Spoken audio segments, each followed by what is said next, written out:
После одлично сработениот прв дел, се соочивме со низа проблеми, пред се со повреди на двајца високи играчи. Одигравме сите контролни надпревари во некомплетен состав.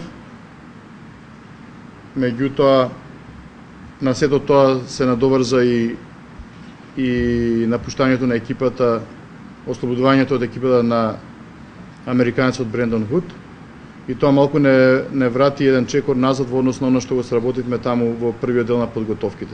Треба на играчите им се објасни и да сватат дека без разлика на славните истории, на славните имиња и на големите арени, дека сепак се само обични кошаркари и дека веќе пред една година докажавме дека ние како Македонија можеме да се представиме достојно во Европа и дека тоа може да стане само без почитување према тие нивни имиња и играчки, и клубски, и према нивните истории.